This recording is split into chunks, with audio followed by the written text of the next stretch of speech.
All right, everybody, welcome into the Chip and Kip Sports Podcast. We are back for episode 4. This episode is going to be a really fun one. We got a lot of different categories that we're going to talk about. We're going to be talking about NBA players, NFL players, putting them into specific groups and categories. And essentially, me and Drew, we had categories that we had planned beforehand, and we each had to come up with an NBA player and an NFL player to fit each of these categories. So it's going to be really fun to talk about. But first of all, I wanted to welcome in Drew. He's live from Wisconsin. How are you doing, Drew? I'm doing good. It's a little cold down here, so I've got my cozy little blankie. I'm just ready to do some real work down here in my cozy basement. I love it. That's a good place to be. All right. Well, I guess let's dive in. You We're going to start with... pulling up the notepad you've been writing on while you've been blowing off work responsibilities during the day? Yep, I got my big legal pad here I've been using. But yeah, our first category we're going to talk about is, let's see, guys the casuals don't know is good. So casual sports fans, I'm sure there's tons of you out there. We can occasionally be casual fans too, but we're gonna help you learn some new names tonight. So Drew, I want you to start off with your first player. Let's start with the NFL player. Okay, so mine is not a specific player, but more of a position group for a specific team.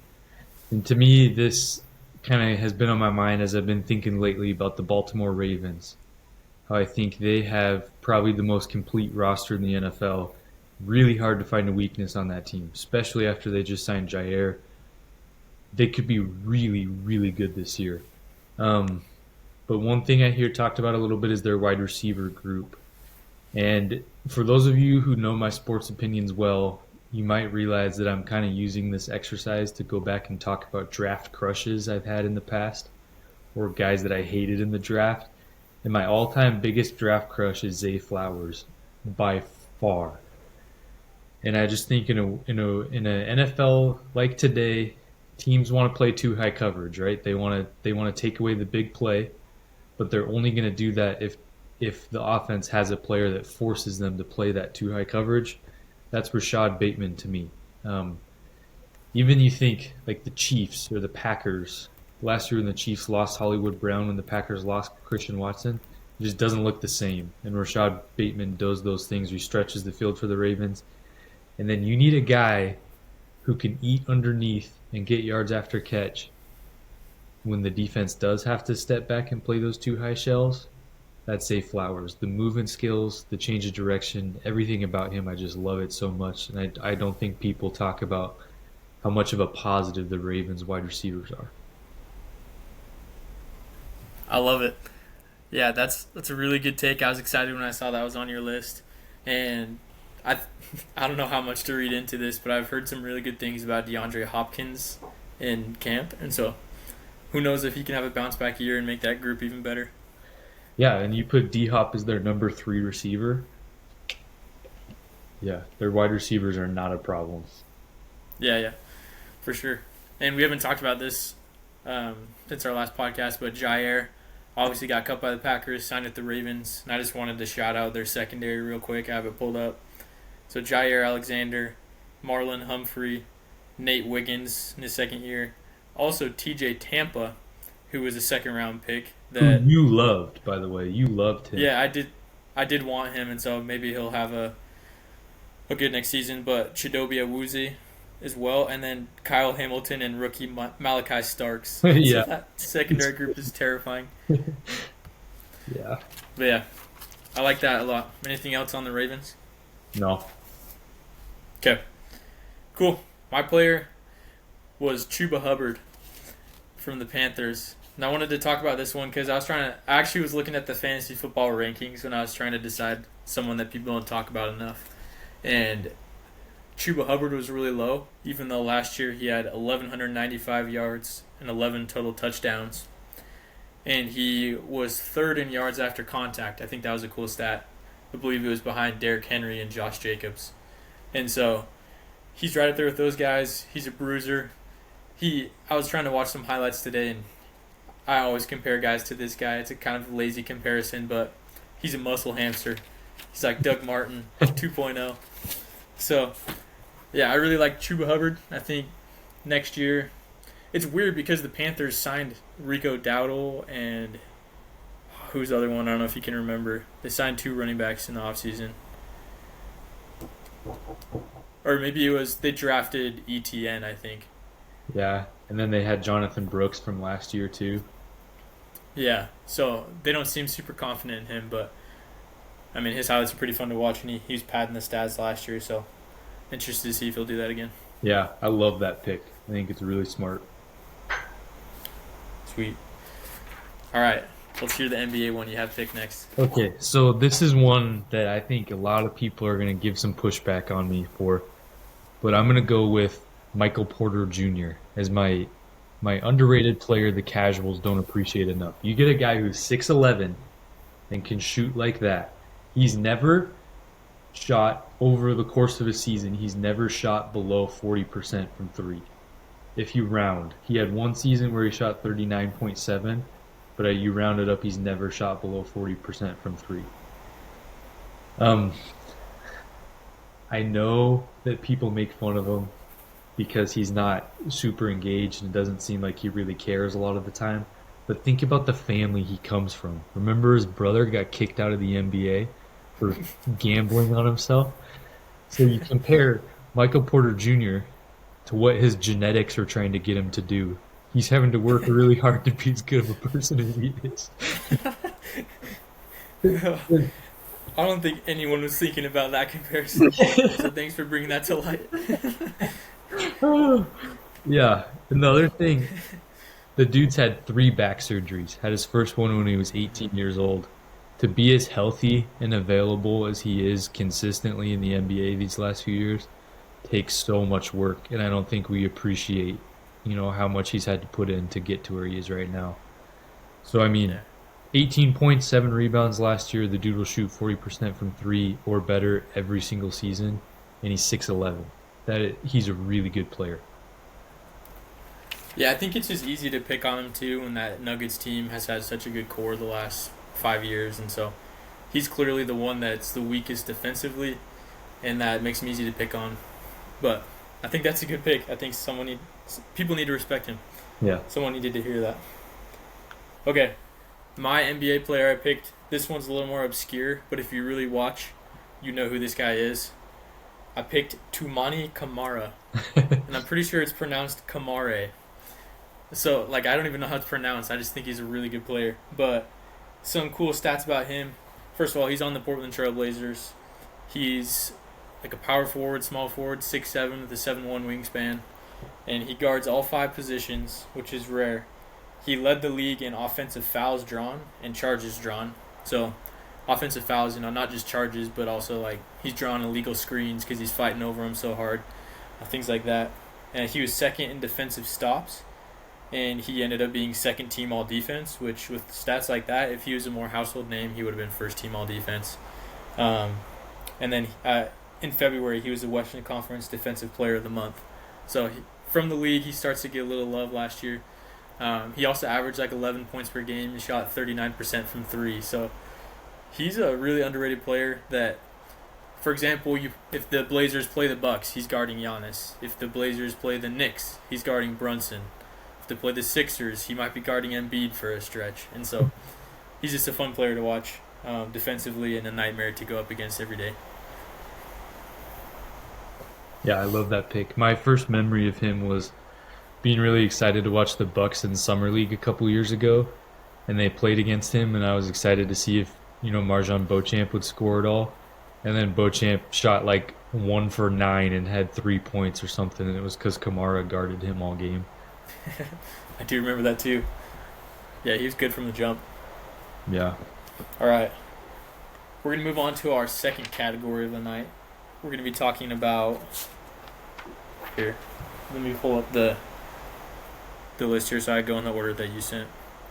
We're going to talk about retired players who were forgotten about too soon. So, Drew, do you want to start out the NFL? Yeah. So my NFL player Was really tough to decide on. I knew I wanted to choose a running back from the 2000s because I feel like there's so many that have been forgotten about.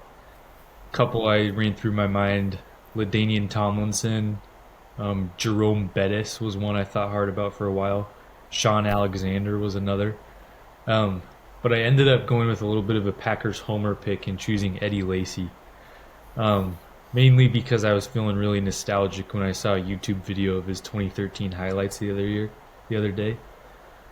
But that guy, as a rookie, was second team All Pro at the running back position. In the quarterback play that year, because Rodgers broke his collarbone, so he missed like the entire season. So Eddie Lacy had 1,200 yards and 11 touchdowns rushing, while Scott Tolzien, Brett Hundley, and Matt Flynn were sharing snaps at quarterback for most of that season. So there was no passing threat at all, and I just think there's very few things that bring joy to my grown man heart than seeing highlights of Eddie Lacy getting downhill and then whipping out that spin move around a linebacker or a safety. Mm-hmm. It's makes me feel so happy every time. Yeah, if you're ever in a sour mood, just turn on some of his tape. It helps every time. Such a fun player to watch. Definitely one of my favorite Packers, probably top 3 of all time. Yeah. Also, you mentioned Sean Alexander. I was just watching an Office episode tonight, and I don't know if you can picture this scene, but it's Daryl from the warehouse and Roy, and they're talking, and Roy's like, "Are you kidding me? You seriously traded Sean Alexander for a defense?" So Daryl traded Sean Alexander, who was like the best back in the league at that point, for the Patriots defense. And Roy was giving him crap. Daryl was trying to back it up. That's just an all-time terrible trade. Just had to mention that. Oh. Okay. My NFL player I chose was Phillip Rivers. Love it. And he's talked about a lot for having 11 kids. How freaking it is. And so, that's why people remember him, but I just wanted to throw out some stats. First of all, Phillip Rivers did all this in the conference that had Peyton Manning, Tom Brady, Ben Roethlisberger, just to name a few. That conference was stacked with quarterbacks throughout his whole career. But he had 240 straight starts. And so that's second to only Brett Favre in terms of being an NFL Iron Man. He actually, I don't remember this, but the stat jumped out. In 2007, in the AFC Championship game, he played on a torn ACL. That's how big of a dog he was. Yeah. And he ended up in his career 6th in passing yards all time, 6th in touchdowns all time, which still stands today. And never had a Super Bowl. But like I said, he was competing with those premier quarterbacks who are surefire Hall of Famers. But another funny thing about him is he was known as being a really good trash talker, but he never swore. And so his favorite word was dadgummit. You could always hear him saying dadgummit on the sideline. So, I don't know, more than just the stats, I think Phillip Rivers was just a really cool dude. Very unconventional throwing arm, but he definitely was one of the best quarterbacks of the 2010s. He's one of those case studies where, like, ring culture, they talk about it in the NBA a lot, how it can kind of be a bad thing. Phillip Rivers is a good example of that, where ring culture kind of ruined our opinion of him. But, I mean, if we could go back and witness his career again, I would try to enjoy it a little more instead of worrying about how he struggled in the playoffs. Because you said it, I mean, it's hard to win a Super Bowl when you're playing against Brady every year. Yeah, it's very true. Great player. Okay, who's your NBA pick? Okay, my NBA pick is Tim Duncan. So, I'm going to start by asking, what's your guess? I don't want what you would say, because I think I know what you would say, but what do you think, or what percent of your average basketball fan would choose Tim Duncan's career over Kobe Bryant's career? Oh, 4%? Yeah. Yeah, and I'm not trying to discount what Kobe was, because Kobe was great. But if you compare their careers, Duncan won the same number of titles. They both had 5.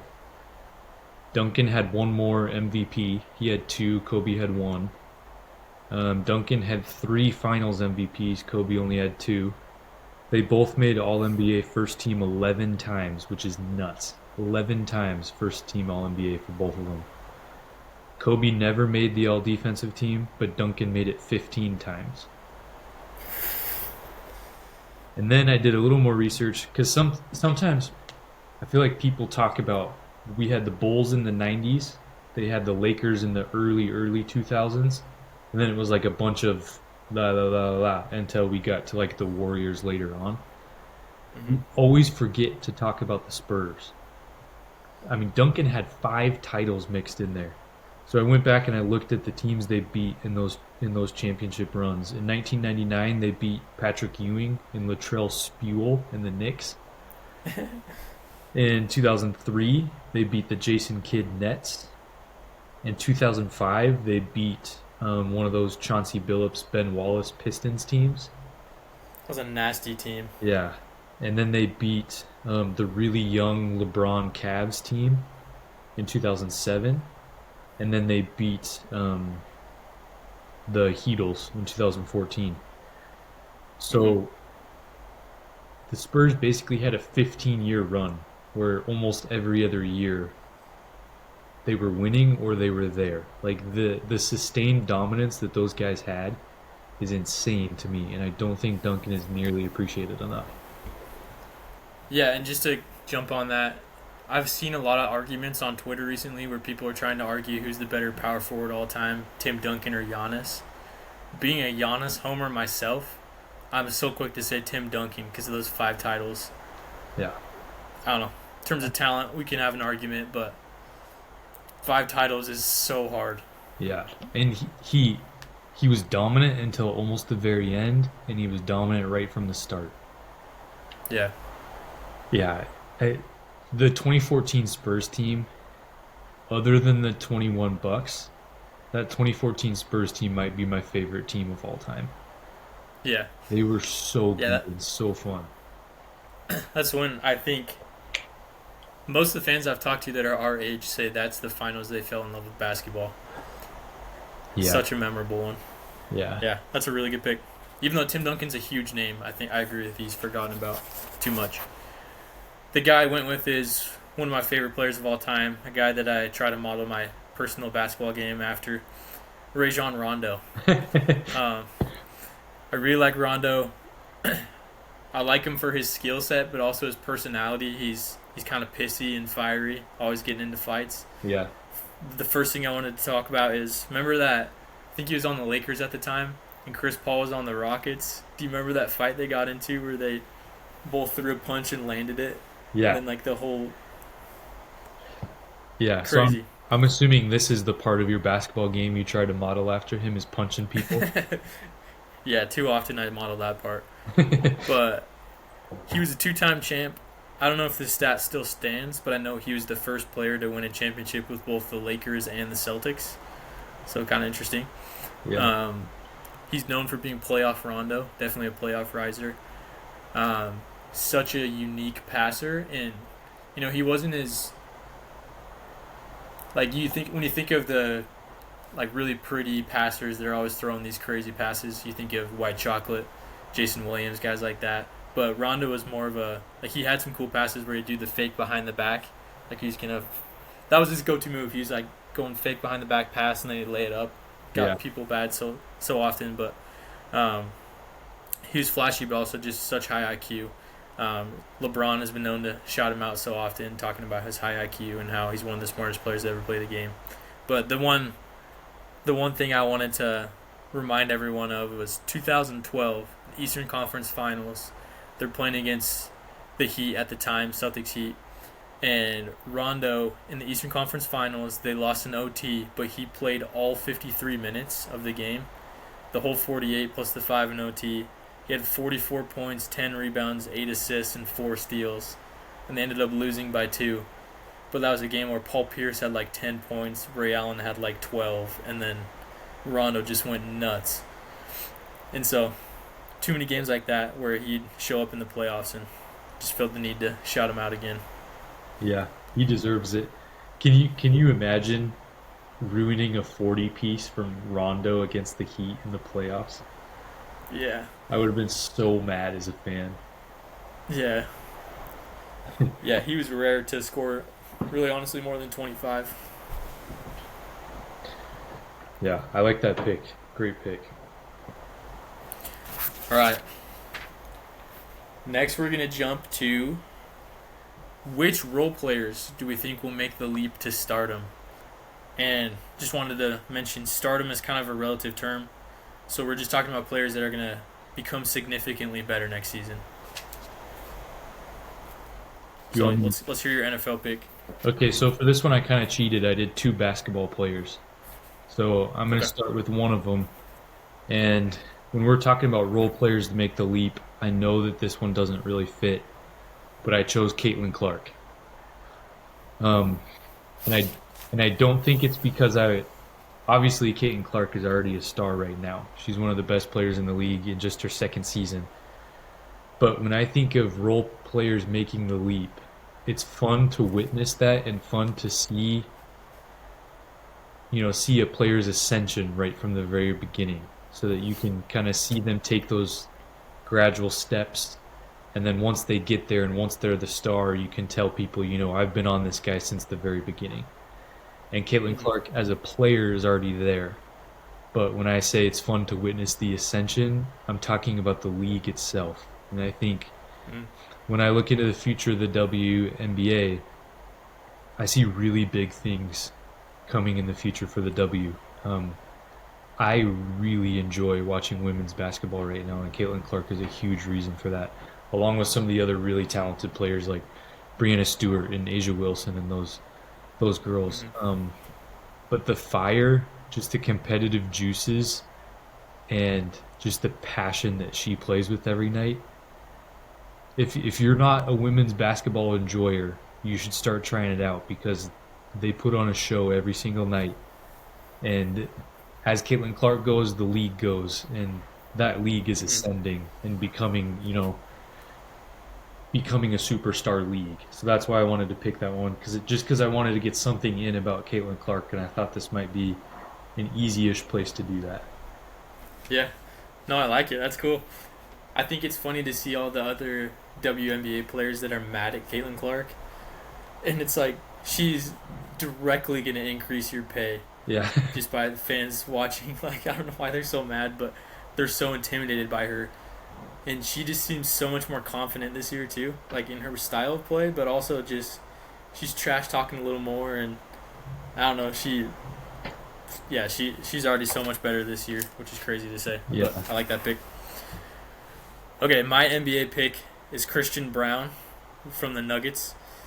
A guy that I liked from the jump. And once again, obviously didn't work out completely because the Nuggets ended up losing the playoffs. But once again, they let a free agent walk, Kentavious Caldwell-Pope, this year, and everyone is all up in arms about it. They got to pay their guys, but they had Christian Brown sitting in the wings waiting to come start for them. And now Caldwell-Pope kind of is trash. So Christian Brown last year, 15.4 points, 5 rebounds, 2.5 assists, over a steal a game. Well, this is the stat that stands out. First of all, 40% from 3, but 58% from the field, which is nuts for a guard. Wow, yeah. I wrote down the players ahead of him. I think he's like 9th or 10th in the league in terms of field goal percentage. Listen to who's ahead. Jared Allen, Jalen Duren, Rudy Gobert, Zubac, Pirtle, Giannis, Sabonis. All bigs, all guys that don't shoot threes. And Brown was 58% on over 10 attempts a game. He was ahead of Jokic, who was just one behind him. So, pretty cool. Yeah. And then he was second in offensive rating on the team, second in defensive rating of just the starters, and then second overall in plus or minus on the team. And that's with Aaron Gordon, who's always a big plus, guys like that, Jamal Murray. So, people didn't talk about him enough. I think he's definitely thrown into that role player category right now, but I could see Jamal Murray continuing to regress and Christian Brown kind of taking over as the second option on the Nuggets. So I'd expect to see him jump in points per game up to closer to 20 next year. Man, I would have never guessed that. 58% from him? Yeah. That's crazy. Man, you don't get this type of basketball analysis watching Kendrick Perkins and Stephen A, do you? No, they're too busy playing solitaire. Did you see that? Yeah, those dudes are such an embarrassment to the sports world. It's so bad. hmm And then Stephen A has been having his daughter come on all of their shows now, so he doesn't get hated on as much. ESPN is dead. It's so dead. Man. All right. Who was your second NBA pick? Yeah, so my second NBA pick, I feel like I need to qualify it a little bit too. I'm not calling this guy a role player because he's been an all-star before. Um, but there's a certain like type of player I really enjoy watching um, ascend or take steps, like we talked about earlier. And it's the type of guy where you might like you always know the talent is there. You always know he has things he's going to do really well in the league. But whether it's team building around him or just confidence or whatever it may be, just takes a little while to put it all together. So I think Evan Mobley was this last year, or Cade Cunningham was this last year too, where you always knew he could do it, but it wasn't until Tobias Harris came and took a little bit off his plate, and Beasley was chucking threes all around him. It helped him out a ton. So for me, my player that I could see having that type of jump this season is Paolo Banchero. Um, Two-way player. We know there's things he's going to do really well, but the things that the Magic kind of had to lean on him to do last year, since they had no creation on offense outside of him, I mean, there was just basketball roles that fell to him that weren't, fitted for him as a player, as well as I think it will be this season now that they have Desmond Bane, spreading the floor, taking shots, even, bringing the ball down the floor more consistently. I think they'll do a good job trying to find guys in free agency to take that, ball dominant creation responsibility off of Paolo. And he's just, a guy that's as skilled as him, but also built big, strong, quick like he is, he's going to be a really good player.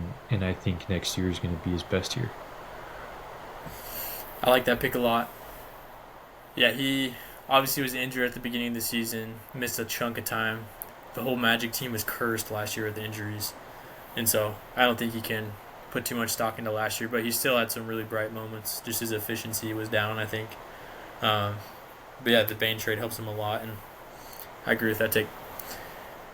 Okay, so I did an NFL player. This is a guy, not going to lie, I haven't watched much. I watched a little bit of highlights, but I was kind of just checking stats and trying to pick a situation that I thought might be where a player could really ascend this year, and I picked Zach Charbonnet from the Seahawks. So, again, not a guy I've watched a whole lot, but they now have Gary Kubiak, who's their offensive coordinator. That's a new thing. And apparently he loves to run the football historically. They got Sam Darnold, who, I mean, you could argue who's better, him or Geno, but I think that they're going to be a little more reliant on the run with Sam Darnold than they were with Geno. And then they drafted Gray Zabel, got some interior protection, and so I think the running game's going to improve a bit. So, and just some stats last year, he had 509 yards, 8 touchdowns, was much better in terms of yards per carry than Kenneth Walker, who is the starter. So I could see Zach Charbonnet passing Kenneth Walker this year and being a guy that someone in fantasy is getting wish they took earlier. So that's my pick. They drafted him early too, so they have quite a bit of investment in him. Yeah. Yeah, that's true. When I saw that pick on your list, I was kind of like, oh, I have not thought about him at all in a long time. I'm interested to hear what Sam has to say. Yeah, it's kind of one again where I was looking down the fantasy rankings and was like, this seems like a good guy that can make a jump. Nice, I like it. Okay, our next category. Let me pull it up. Our next category this is a fun one. Players who are current stars or just, household names that we think are going to fall off and be irrelevant within the next 2 seasons. So who's your NFL pick, Drew? Okay, so you guys are going to know exactly why I picked these players, but it's Matthew Stafford and Aaron Rodgers. It's all age-related. but we need to appreciate what we have left of these guys because these guys are some of the best to ever do it. These are the type of players that our grandkids are going to ask us about someday. And we may never get a full, really good season from either one again, but there's going to be a couple games mixed in where they look vintage. And so if there's a time this next season when you're sitting on the couch watching Monday Night Football and it's the Steelers against the Ravens or something and Rodgers is slinging it, just put your phone down and enjoy it because it's not going to happen a ton more, and we need to make the most of what we have left, basically, is what I'm saying. For sure. I like those picks a lot. And they crossed my mind as well. I was trying to think of one that wasn't an age-related thing to have a really hot take. And so mine is Christian McCaffrey. And this is a guy that was legit in 2023, just, a year removed essentially. But last year only played 4 games. And just the history of running backs getting to around age 30 just falling off hard. How old is he? He's 29. Okay. So, and he's had so many productive seasons in Carolina, San Francisco. And there's these guys that you're sitting in age 27 year of Todd Gurley, and you're like, there's no way this guy's not going to be good in 2 years. And then he's a free agent. And so it happens all the time. So, I don't know. It's kind of a hot take, but I think Christian McCaffrey might be not even considered a top 10 running back 2 years from now. Yeah, 2 years is a long time in running back years, like you said. Because, we say that about Christian McCaffrey. It could be just as easily said about Josh Jacobs. Yeah. Yep, it's so true. I just didn't have the stones to do it like you did. I need to have some spiciness here. Yeah, so and I'm excited for my NBA one too, but I want to hear yours first. Yeah, so my NBA one is a little bit of a spicier one, but it requires you to close your eyes and come on a journey with me. I'm going to describe something to you that's going to explain why I think this player is going to be relevant. So picture this. It's early December 2025, random Wednesday night. The Pacers and the Sixers are playing each other in kind of a meaningless regular season game. Let's say Pacers are the better team, so they're winning the game. As we get down close to the end of the first half, Paul George and Embiid hit a couple tough shots. They cut it down to maybe, let's say, a 3-point lead. So then the Sixers have the ball. They're down by 3. 15 seconds left in the first half. They pass it to Embiid. Embiid is matched up against Miles Turner, and he's trying to back him down for a low post, a post shot. He's trying to get him on a post up, and Turner fights hard, forces him to take turnaround jumper. He misses it, but he's locked in on defense, right? So he's not even going to go for the offensive rebound. He's going to hustle back because he knows the Pacers are going to push it, and they do. Say Turner sets a screen for Halliburton. He comes around to the right. Embiid's going to try and run up and play, kind of like a high drop coverage and then scramble back onto Turner. He's moving all over the place. Halliburton drives a little bit, then kicks it out to Obi Toppin on the right baseline. Let's say Paul George is defending Obi Toppin, so he tries to close out on him, but Toppin just attacks the closeout, goes past him. So now Embiid becomes the help defender, and he's got to defend onto Obi Toppin. So Toppin's running to the rack. Embiid's got to recover and defend him at the rim. Goes up, tries to block it, hacks him on the arm. Toppin dunks through contact, makes the free throw. It's a 6-point game now before half. I just think... So you followed me on that, right? Yeah. Okay, so every once in a while... I think you should switch to radio. What? I said I think you should switch over to radio instead of podcast. Yeah, if you're watching this on video, switch to only audio right now, please. But I think with basketball, every once in a while, the Warriors were a good example of this. They just came out with a new style of offense that just changed the game. And I think the Pacers have done that a little bit, where they don't have the best talent on paper. And we're recording this on Saturday, so Game 7 hasn't happened yet. But they look like the better team in a lot of the At least Hmm. in Game 6, they did by far. They played smoother, they played faster. Just the pace that the Pacers play with would force a guy like Embiid to be so sharp and so quick with his help defense and his rotations on defense. And I just don't think at this point in his career he has that. And a couple years from now, I expect a lot more teams across the NBA to be doing offensively exactly what Indiana is doing right now. And I mean, you can talk about the injuries with him, obviously, but imagining him trying to athletically keep up with offenses like this for an entire, I mean, the playoffs have been going on for two months now. Hmm. Imagine Embiid having to deal with this every other night for 2 months straight. There's no chance in hell. And he's a good player. Yeah, he'll still put up box score numbers, but he's irrelevant to me going forward. I like it. Yeah, I like how you included injuries aside too. Um, I can totally see that. Okay, my pick was Lamelo Ball, and some people might think this is crazy because he just averaged 25 points a game this past season. I saw a stat: 25.2 points per game is more than 97% of the players in the league averaged. Okay.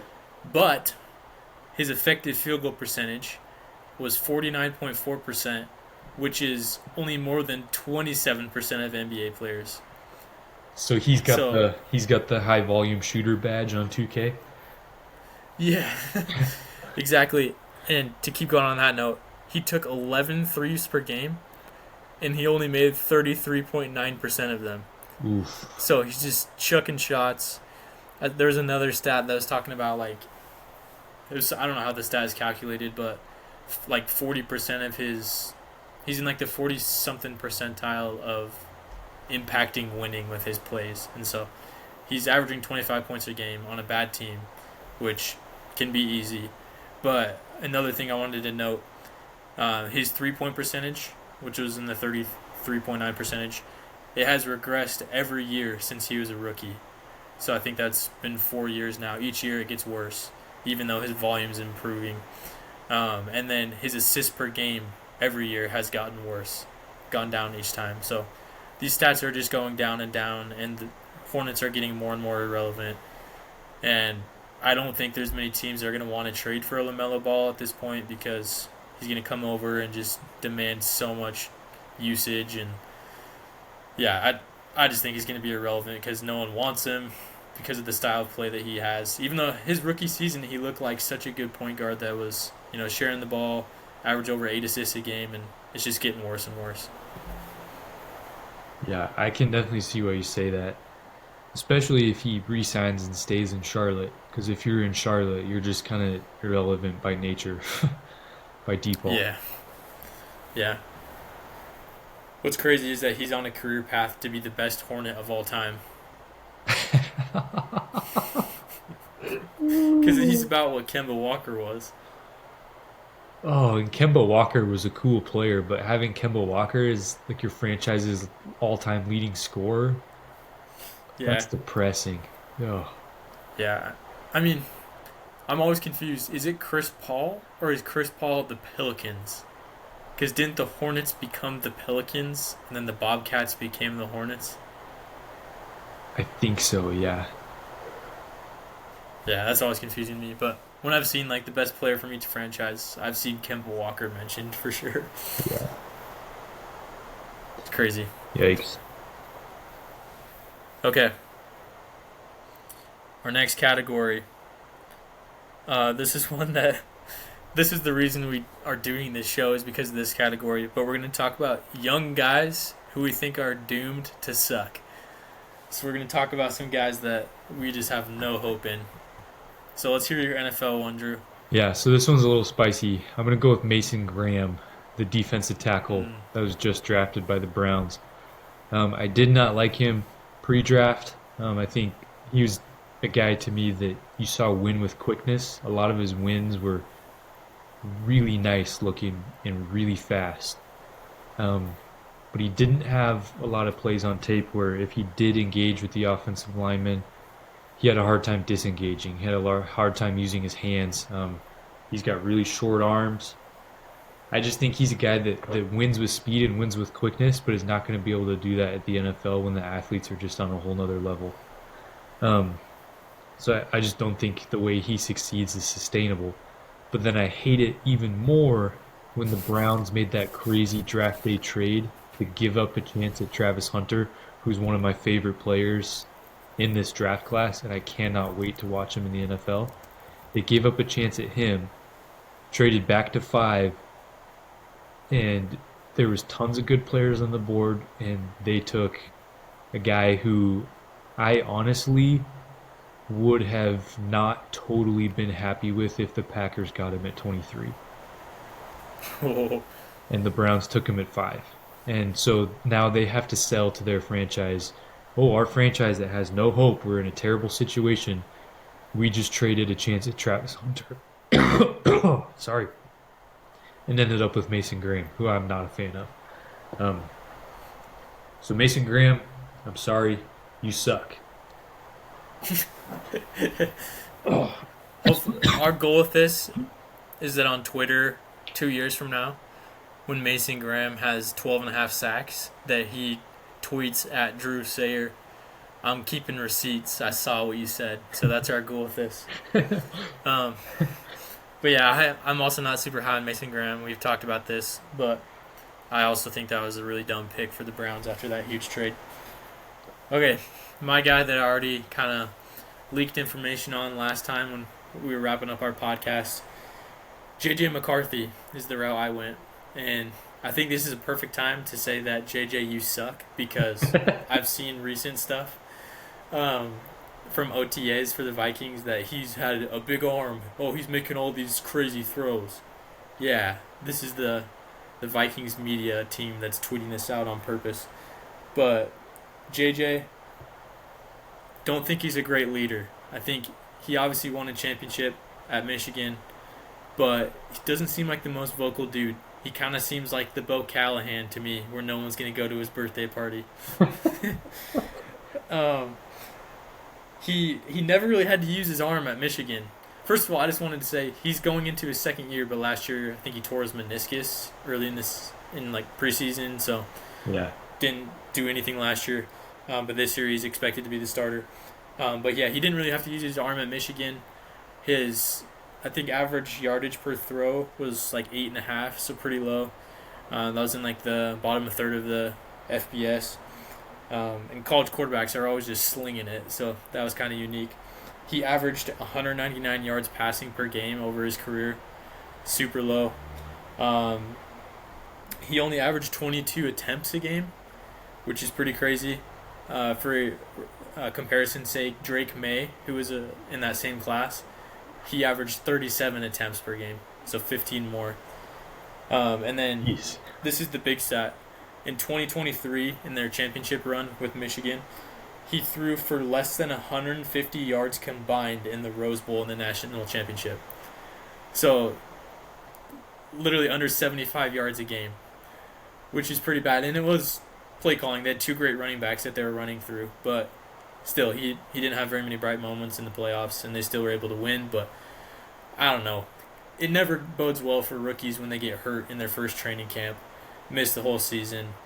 Vikings fans are for some reason super hopeful and expecting him to do well, but in a tough NFC North, I just don't see him competing, and I see him getting chased out for who's their backup right now? Oh.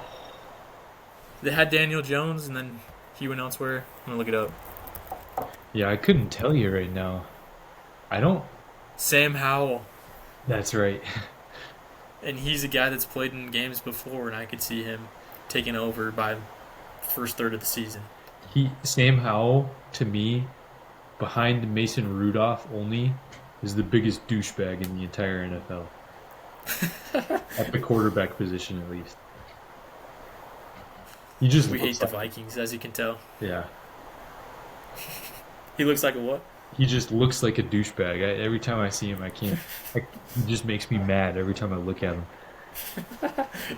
Him and Mason Rudolph. Yeah. Yeah. Oh man. So should I All right. my NBA one? Yeah, let's hear it. So I chose Scoot Henderson. Um, I actually like watching him play. His athleticism is really high level. I understand his jump shot is unreliable and he's been inconsistent overall, but the reason I chose him is more of a it's just a horrible omen for the Blazers and for Scoot's career that he was the last guy chosen before the Thompson twins. Hmm. And both of those guys are just basketball maniacs that I would bet a lot of money are gonna they're already just insanely good defensive players, but I would bet a lot of money they're gonna continue to become much more functional and impactful as offensive players. I just Hmm. yeah, the Blazers are going to have a hard time justifying picking him over either of the twins, even just right now, or especially in the years to come. Yeah, that's a good one. I don't know if you saw my text, but when you sent over your list, I was sending you mine, and Scoot was my pick. And then I said, hold on, I'm going to change it. And then I ended up editing the message and throwing this guy in. Oh So shoot, I had Scoot as well. I didn't know that. But yeah, and my reasonings were very similar to yours. But the guy I went with is a guy that had a terrible rookie season. And Brendan, I'm sorry if you're listening to this, but this guy sucks and he's doomed to suck. I'm going to go with Cody Williams. Cody Williams is the brother of the potential finals MVP, depending what happens tomorrow, Jalen Williams. Um, and here's some stats. So he's the Jazz rookie. I believe they took him, I think he was 8th overall. And he averaged 21 minutes per game, which is pretty good. That's like 6th, 7th man on the team, probably. And these are his stats: 4.6 points, 2.3 rebounds, 1.2 assists, shot 32%, not from three, but from the field, and 25.9% from three. And he's the guy who played over 21 minutes a game and was expected to be a 3 and D guy. So I think most NBA fans, when they're talking about the most disappointing rookies, he comes up really quickly. But really bad true shooting percentage as well. Usage rate was 15%, so when he was out there, he was barely touching the ball, not impacting winning a whole lot. So, and just the Jazz make me sad, man. They have so many picks. You think about the Thunder, who they started where the Jazz are at now with all these picks and loading up on young guys. The Jazz have like no old players on their roster, all young guys, and none of them are good. None of them are showing potential. Yeah. Keontae George a little bit, but Collier, however you say his name, this year was decent. But yeah, the Jazz are in a really dark spot, especially after getting screwed in the lottery. So Yeah. I feel bad for them. I do too. And I think the Cody Williams pick is a really, straightforward pick to make. Um, I want to talk about this a little bit later, but I kind of instantly hate any player or coach that I feel like gets drafted or gets hired because of nepotism. Hmm. And there's another nepotism situation I want to talk about later. But Cody Williams, man, he got drafted as high as he did because of his last name and because he looks exactly like his brother. If you look at them Hmm. from afar, it's impossible to tell them apart. They look so similar. But if he didn't have Yeah. the Jalen Williams connection, no way he would have gone top 10 in my mind. Just imagine if Pascal Siakam would have dunked on him instead of his brother. He'd be getting hated on so hard right now. Those memes are hilarious with Siakam's eyeballs. Have you seen those? Oh, yeah. The internet is such a funny place. Oh, what did I see? Um, Never mind. I'll try to remember and Okay. bring it back around. But something about Siakam that was hilarious. Okay, our next category. I think I know what it is. Sorry, one sec. Put my phone down. Okay, so we're going to talk about rookies that had a good rookie season, and we're going to talk about which ones we expect to continue to improve.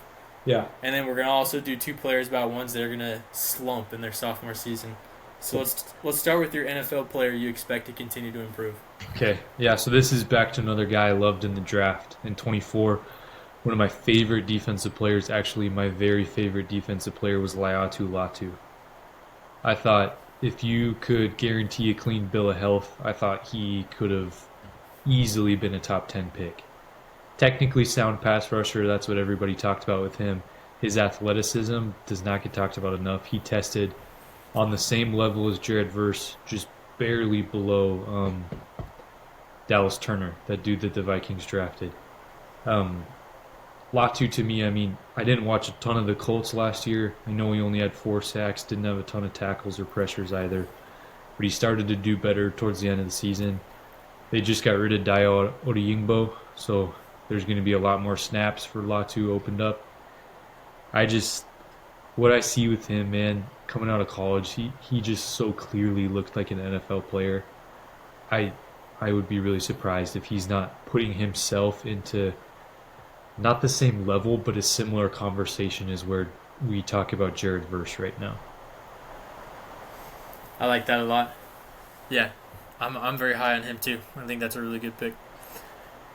Okay, I also went with someone that I really was high on in the draft process. Someone I know last year when the Packers needed a running back that you heard me several times say, this is the guy we need. It's Bucky Irving from Oregon. Had an awesome year last year with the Buccaneers. You really definitely replaced. You did call that. I want to clarify. You were on Bucky Irving very early on. Mm-hmm. Yeah, I was. And I also like Marshawn Lloyd, but he was at the top of my running back group. And he very quickly replaced Rachaad White as the lead back for the Buccaneers. And I just wanted to shout out his RAS score. And any of you guys who know us personally know that we look at this a lot. And so this is the relative athletic score that they assign college athletes as they're getting drafted, talking about how athletic they are. And 0 to 10 is the scale. 9.9 is a perfect athletic score. Bucky Irving was a 2.28, which is really bad. That's the type of score that teams would see and be like, okay, if he's there in the 7th, we'll take him. We're scared by this. But the Buccaneers took a shot on him, and even though this was his RAS score, I was still super high on him. And last year, let me pull up his stats. 207 carries, 1,122 yards, 8 touchdowns. He averaged over 5 yards a carry. Pretty dang good for a rookie. That's and then in the playoffs, yeah, it was wild. In the playoffs, he 17 carries, 77 yards in their loss. But, hold on. Yeah. So I mean, he was great throughout the season. I expect him to continue to take that leap next year. Having 1,100 plus yards on just 207 carries as a rookie is craziness. Mm-hmm. Yeah, it's nuts. I'm excited to see what he'll do. That might be your best draft take ever. Yeah. He's a baller. Yeah, he is. I love it. Great pick. All right, who you got for the NBA? So this isn't like a second year. I looked at the list of rookies and didn't have someone I really wanted to talk about. But I did have something I wanted to say on air, and it's that I will be buying stock in whichever role players or back-end starters get squeezed off of the Thunder within the next 5 years. So, I mean, they just have so many players, and they're about to get to a point where they're going to have to start paying guys, for financial reasons, they're going to have to start getting rid of guys. But we saw it this past year with Josh Giddey. They had to get rid of him and try and turn that asset into something else. They turned it into Caruso, and Caruso's been amazing for them. People didn't watch it, so they don't know, but Josh Giddey was legit great for the Bulls last season. I made a lot of money betting overs on points, rebounds, assists for Josh Giddey. And when I say a lot of money, I mean $11.65 or something like that. But I made money, and I don't make money very often, but I made money on Josh Giddey because he did really well this season. And I think there's going to be a lot of that going forward, and whether it's Aaron Wiggins or it's Isaiah Joe or it's the other Jalen Williams, there's going to be some guys that get squeezed off that team that as soon as they do, I'm going to be buying stock in those guys when they go take a big contract to get a larger role with another team. 100%. There's so many guys on the back of that roster that I think could be starters on other teams. Speaking of Josh Giddey, I was super close to using him for a future category we're going to talk about in a second, but I was looking at his stats, and he was a baller last year. Had like 11 triple-doubles, and yeah, really like Josh Giddey. But you think of like Cason Wallace too, and then they have that first rounder last year, Nikola Topic. Yeah, hasn't even Guys like that could be good. They have so many guys. Okay, my pick was from the Bulls. I chose Matas Buzelis.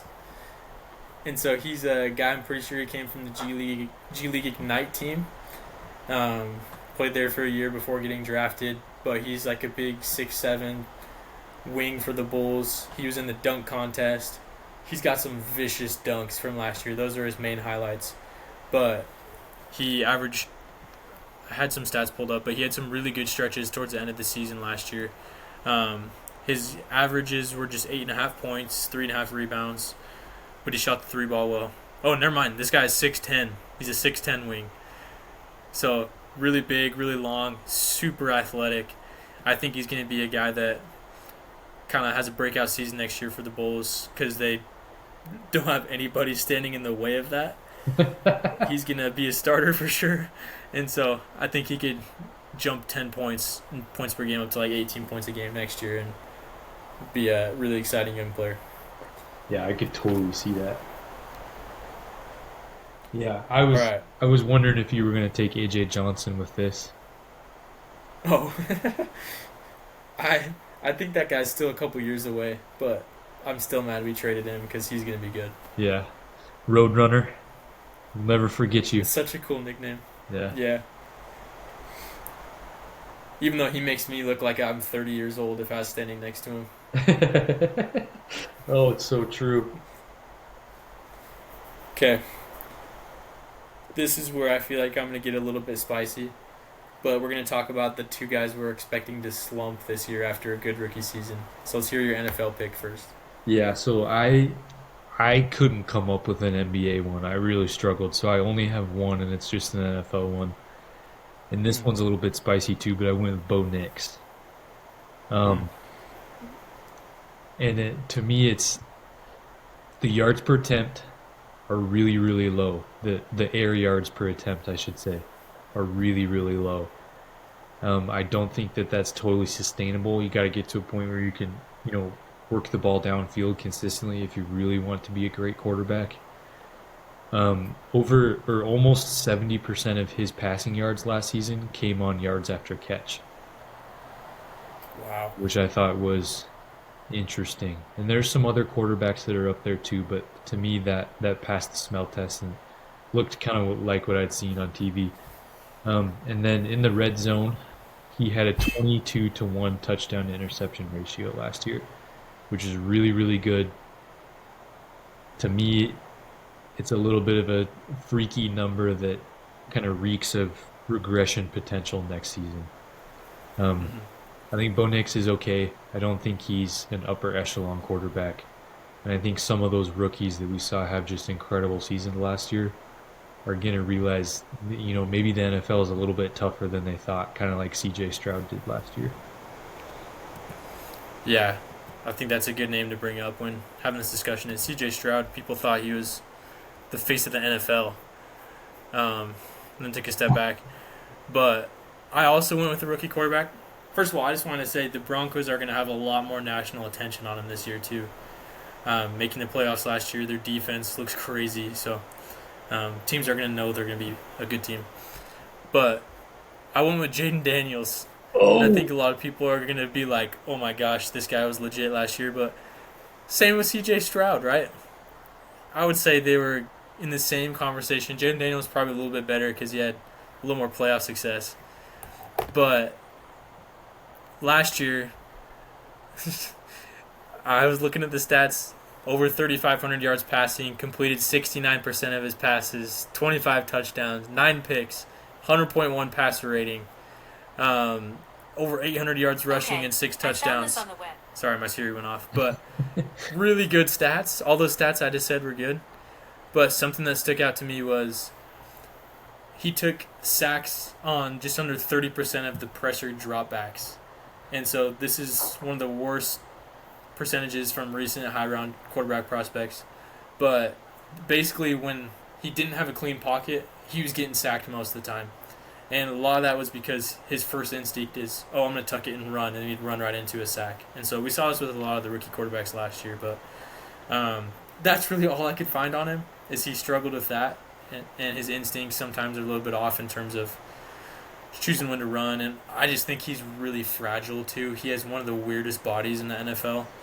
I mean, Lamar's been fine. He kind of has a similar body, but I don't think Jaden Daniels is near as agile as Lamar. When you watch Jaden Daniels run, he's fast in a straight line, but he's not very side-to-side agile. And so you don't see him juking out guys and things like that. He just gets an open field and can take off. So I don't want to say he's going to get hurt, but that's definitely a concern.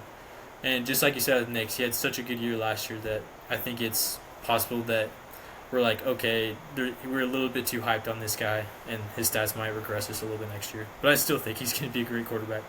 Yeah. So let's say in unison, Bo Nix and Jaden Daniels, you guys suck. Now that we're saying it that way, I'm maybe regretting my pick a little bit. I am too.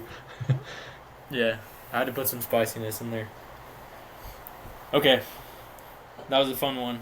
These are the last two categories that we're going to do, and I'm probably most excited for these two.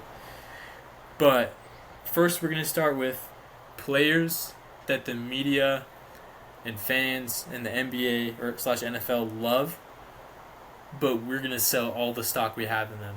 We don't love them as much as the media does. And so, who's your NFL pick, Drew? So, guy we're trying to sell stock in. Yep. Okay, so I actually broke the rules again, and I did 2 NFL ones and no NBA ones. But I want to start with the front office for the San Francisco 49ers. So, I'm going to go back to 2020, and I'm going to read you every draft pick from the first, second, and third round that the 49ers have made since 2020. Okay. So, I will say there's a couple good ones in here. There's Brandon Ayuk was a first-round pick in 2020. And then Aaron Banks was a second-round pick in 2021. And he just got paid a ton of money by the Packers. Give me 1 second to get this pulled up.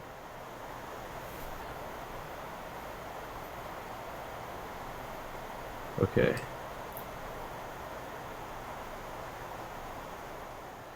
All right. So, 2020, Javon Kinlaw.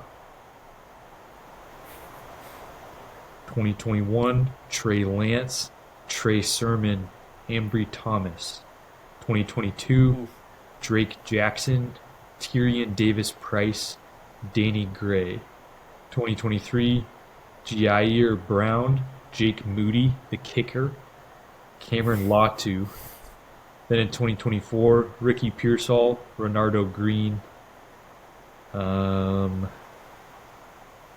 Dominic Pooney. So Dominic Pooney's good, Aaron Banks is good, and Brandon Ayuk is good. Looking through this list, I'm looking at all their drafts. There's not a single player from the 4th, the 5th, or the 6th round.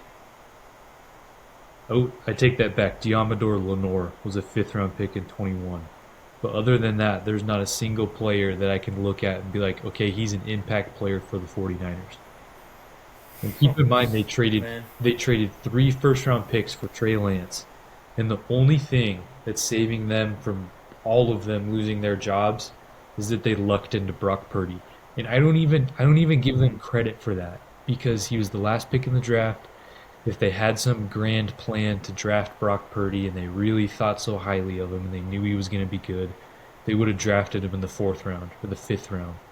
I mean, when they had that last draft pick, I would almost guarantee that half of the people in their war room were already focused on calling soon-to-be undrafted free agents, and they didn't even care about who they took with that last pick. and then they just got so lucky with Brock Purdy.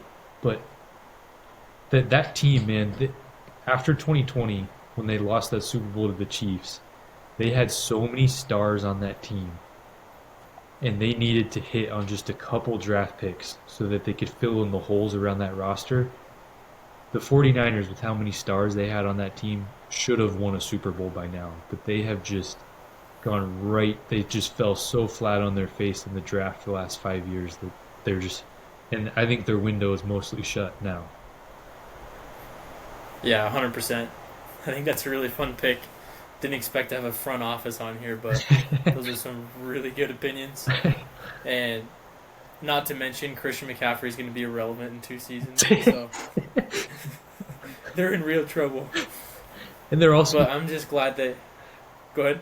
they're also old too. Like you can't Yeah, expect Trent Williams and even George Kittle and Nick Bosa too gets hurt a lot. Like some of those guys are going to get yeah, hurt, and then they have no young studs to back them up. And yeah. Well, their only redeeming quality is that they re-signed Kyle Juszczyk again. So, well done on that. because fullbacks matter so much, right? Yeah. Okay, that was a good one. My NFL player I went with is Bryce Young. And some people might be like, oh, he's already got cheap stock. No one's really thinking he's going to be good after last year, him getting benched. But then all of a sudden he had, I don't know, a good 6-game stretch. And all of a sudden the media is like, oh, yeah, Bryce Young is good. Let's see what they're going to do this year in the draft to get better. Did you forget that he got benched? Like, I mean, maybe that's what he needed to turn it around and lock in mentally. But he's still like 5'4", 110 pounds. And so I just saw, I don't even know what the event is, but there's some event that's going on today where there's a bunch of NFL players there. Do you know what I'm talking about? Yeah. I saw it all over Twitter, but there was this drill that they were doing where there's like these cutout, you know what I'm talking about? Yeah. There's these cutout players that are standing in front of the quarterback, and there's like these big buckets down the field where the quarterbacks are throwing the ball, and these are like actual NFL quarterbacks that are throwing the balls, trying to get them in the buckets down the field. And Bryce Young walks up to throw it, and the cutout is like double his height, and so he's just like arching it over the cutout, and it's just like a regular 6'4" NFL player that's in his face, but he looks so small. So, yeah, his height definitely matters. Size matters, at least for Bryce Young. I But don't know. People always tell me that size doesn't matter, but we had to get a small PP joke in here somewhere. ugh. Sorry for the explicit content. But yeah, I'm super low on Bryce Young. I think we're gonna see a lot of what happened last year. And I just hope he doesn't waste the career of Xavier Legette, because that guy's cool. Yeah, yeah. I saw that Twitter video earlier today, and when I saw it, I immediately thought of you because I knew you were going to talk about Bryce Young today, and you laid it out perfectly. That video was very concerning, very concerning. Yeah, Um, yeah, for sure. so for my next NFL player, I actually chose Sam Darnold. Um, Mm.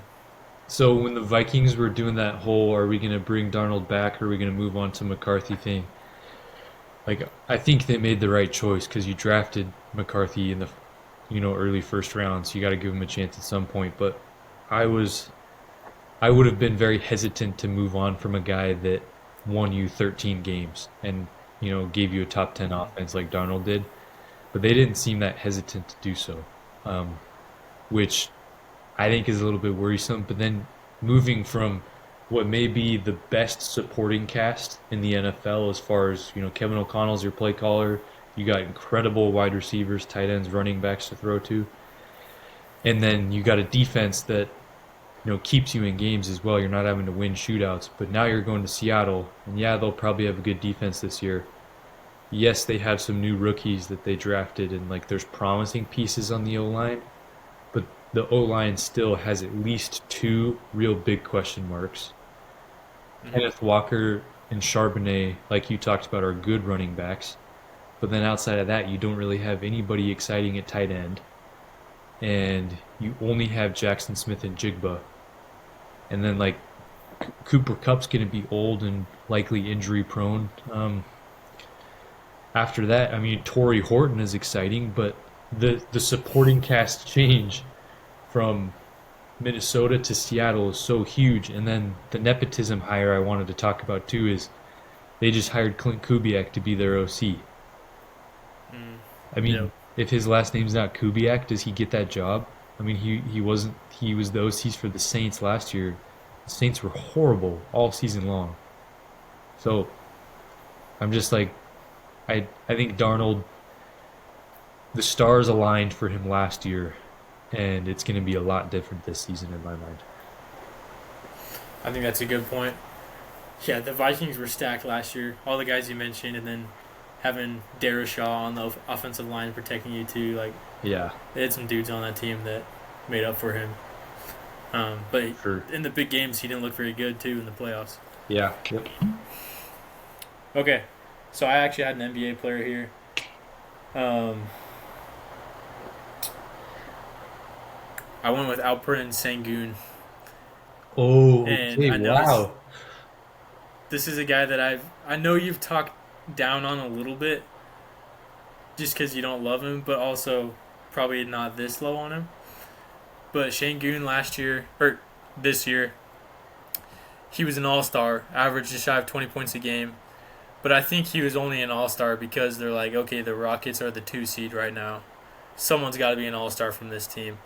His defense improved a bit, but he's still a weakness defensively. Still kind of a liability a little bit. He struggles in the restricted area, being a guy that's that big, and that's what he really thrives in. You watch his game, he's got good footwork around the rim, but his restricted area shooting was much lower than expected. It was lower than in 2023 by a decent amount. He doesn't shoot the 3 ball at all. He seems like he looks like a stretch 5, but he's not.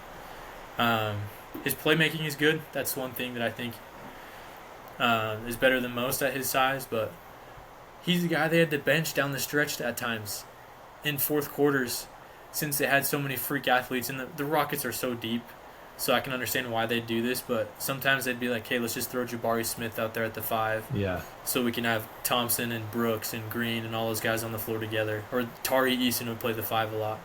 But you're an all-star, but you get benched down the stretch? That doesn't add up in my mind. And I think he was just like the fans and the media, the players, whoever's voting for the All-Star game is like, all right, they're the 2 seed. We need an All-Star from this team. And, they weren't going to take Jalen Green, who I'm going to talk about in a second. But Sengun is my pick for this one. Yeah. I like it.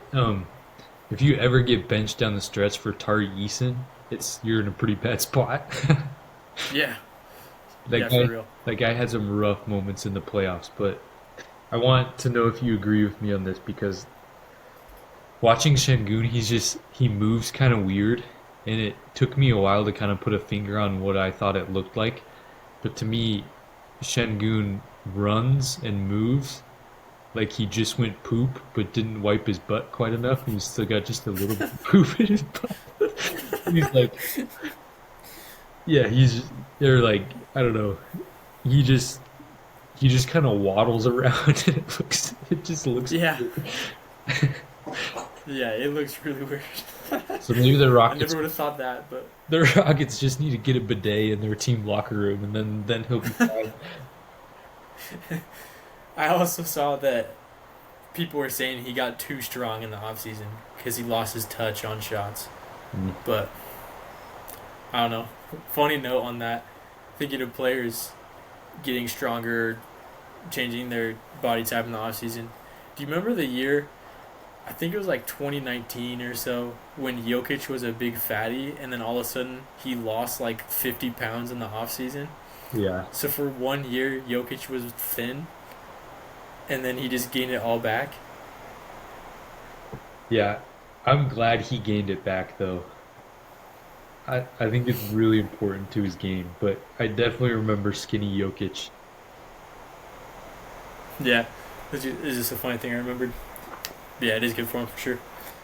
Okay, So our last topic of the day is going to be similar to the one we just did, but the opposite. So we're going to say players that the media, the league, fans are really low on and are selling all their stock, but we're going to buy it. We're going to buy that stock low because we still have hope in these players. Yeah, Let's hear your NFL. so mine is not somebody that I think the NFL is really low on right now per se. Um, I just think even though the NFL is high on them, I don't think the NFL is high enough on this player. And my Okay. player is Jalen Carter, the D tackle for the Eagles. I just think down the stretch, man, that guy looked like a totally different breed of human in the playoffs. He could not be controlled by anybody, and he played against some really solid interior offensive lines in those playoff games. I I mean, Aaron Donald's gone. Chris Jones was kind of the guy that took over the torch after Aaron Donald left as far as best interior D lineman goes. He's getting old. I think Jalen Carter might hold that title starting this upcoming season and hold on to it for a while. I think he's going to be really good this season, and him being around is kind of the reason I'm not worried at all for the Eagles' sake about them losing Milton Williams. It's just going to be more snaps for a guy like Carter that I think is 3 times better than Milton Williams ever will be. Yeah. That's a fun pick. I like that a lot. Yeah, I would trade so much for that guy. Yeah, me too. Jordan Love straight across. Not that. Just kidding. No. Okay. My pick for the NFL was Cam Ward. Ooh. And two podcasts ago I said, yeah, I think that if he was picked last year with all the rookies, Daniels, May, Nix, all those other guys, Caleb Williams, that I think he would have been the last quarterback picked. I've totally retracted that statement. I watched some tape on him. I've just learned more about his personality in the past little bit. Statistically, he was incredible. Give me just a second to scroll to find my notes on him.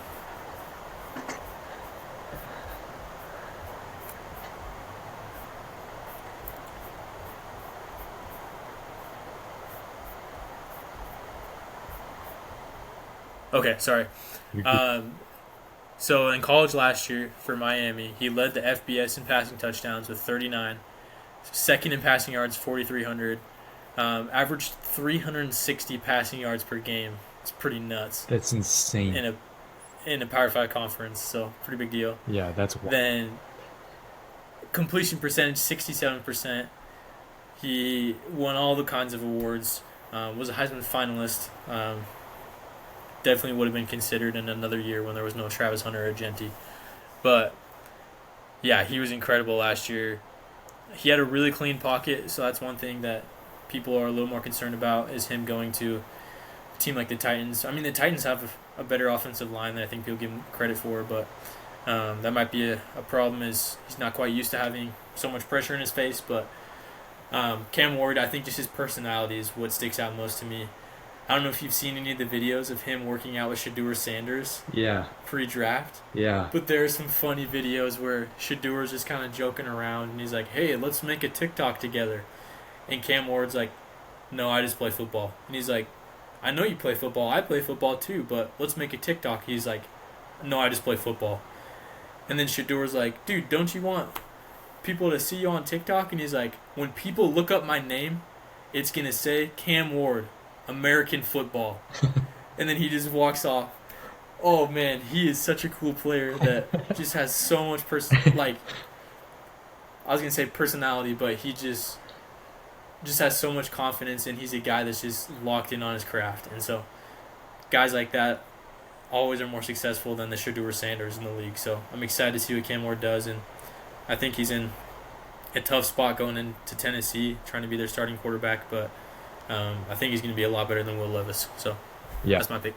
I totally agree with you on that personality from that video because you can see it just from that one little clip. But yeah, I love the mentality, and I'm with you. I will definitely be rooting for him big time. For sure. All right. Drew's last name of the day. Who's your NBA player Yeah, you're so buying stock on? I kind of went a similar route with this, where it's not a guy that anybody is low on at all. People are very high on this guy, but once again, I'm still buying the crap out of his stock, even though it's at almost an all-time high price right now. And that is our newest monk, Shaolin Wemby, Victor Wembanyama. um, I think there's only two outcomes for Wembanyama. And one is that he becomes so enlightened from his time in Tibet that he just decides to retire and meditate for the No. rest of his life. And two is he comes back and just dominates with a cool demeanor unlike anything ever seen in the NBA before. And I just want to say this guy is so quickly becoming my one of my favorite athletes in the world right now. I just think he's so unique and he's his own person and he's very confident in that and goes about things in his own way. But in the NBA, we talk about the Western Conference, right? And we say, forget the finals happening tomorrow, but we talk about the Western Conference going forward. People want to talk about the Thunder. They want to talk about Anthony Edwards making another jump and the Wolves getting better next year. They want to talk about Luka and the Lakers, the Warriors, the Rockets, all these other teams. I know the Spurs were the 13th seed or maybe 14th seed. They were really low. Wemby's going to be ready, and I think they're going to go for it this year. And I would not be surprised if Wemby reminds us all that he's an alien and that he's just all of a sudden going to be the best player in the entire league and is going to be that way for a long, long time.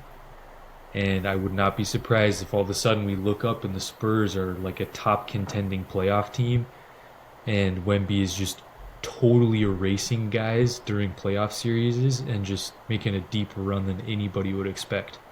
So I know everybody is keeping their stock for the long term, but I'm buying stock for right now because I think he's going to be ready for it.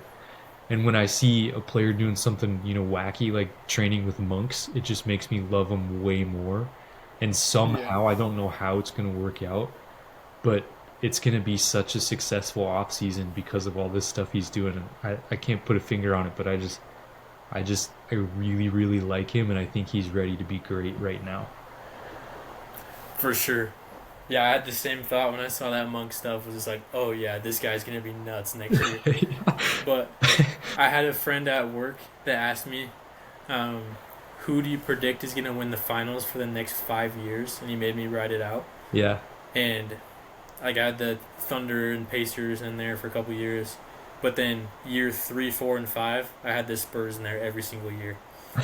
And so I'm thinking Cooper Flag Mavericks, Wemby Spurs could be some fun Western Conference Finals matchups in the next 5 years. But for now, I think one of the funnest matchups in the league is watching Giannis go head to head against Wemby. I think everyone tunes in for that game, so I'm excited for more of that. Um, okay, my last name of the day is also going to be from the Houston Rockets. I went with the approach of everyone is hecka low on him right now. I'm going to be the one guy that buys his stock, and everyone is going to be surprised. Jalen Green. Jalen Green is a guy that kind of disappeared in the playoffs at times in that series against the Warriors. The Warriors are a tough team to play against in terms of their cohesiveness on offense and defense. And so if you're not ready to play, if you're not a real playoff contributor, you're going to get exposed. And Jalen Green got exposed. But still, this year he averaged 21.5 points per game. He shot 36% from three, which was a big jump from 33% from three the year before. So his efficiency, his true shooting, everything went up this year. Feels like he's been in the league for a while now. He's still only 23. And so, Gosh. yeah, it's super wild. And he started 166 consecutive games, so he's really durable. He did have a game in game 2 of the playoffs where he had 38 and hit 8 threes, and so it's not like he disappeared the whole playoffs. But he's a guy that I'm buying the stock in just because of his age, his athleticism, and when the Giannis trades, when the trade rumors were going around really heavy, there was all these rumors of Giannis to the Rockets and how they had a package that that would be able to acquire Giannis, and all these packages included Şengün, and obviously I'm low on Şengün, so I was like, oh man, if we get Şengün in a Giannis trade, I'm gonna be so mad. But if he did request a trade and he goes to the Rockets, I want that package around Jalen Green, and we're gonna be able to get a lot more for it because he's not worth a ton, but I'm still really high on him, and I think this is the last year where I'll buy his stock. If he has another bad year, I'm out. But I think we need to give him one more year. Yeah. He just I love the pick, by the way. But I think he just needs to stop making Wingstop commercials. As soon as he does, he needs to spend that time working on his jump shot. Yep, he does. He does big time. Ugh. Man. Well, that was a fun podcast. We attacked a lot of different guys, so I'm sorry if you were a victim of our discussion today. Yeah. Let's see. Make sure to. Yeah, if Go ahead. If Bo Nix and the 49ers GM are still listening to this and they want to reach out and give me crap, just leave a comment on YouTube and I'll reply with my phone number, and then we can have a talk and hash things out. I hope that happens one day. But in the meantime, JJ McCarthy, you are butt cheeks. And Alperen Şengün, you need to wipe your butt cheeks better next time. All right. Well, we're going to be coming out with another podcast soon. We don't have the details on this one yet, but stay tuned for that to come out. We love you guys. Thank you for listening. That's a wrap on our pod for the day. Any final thoughts, Drew? No, I think we'll come back with some Packers content next week sometime, if that works for you. Mm-hmm. Oh, I was going to say, our next one needs to be Packers. The following one probably needs to be about NBA free agency, which starts on July 6th. Oh. So we got that coming up sooner than later. NBA draft too, but we can talk about post-draft stuff. So Packers next time. Okay, sounds good. Until then, I'll miss you, all our listeners. All right, see you guys.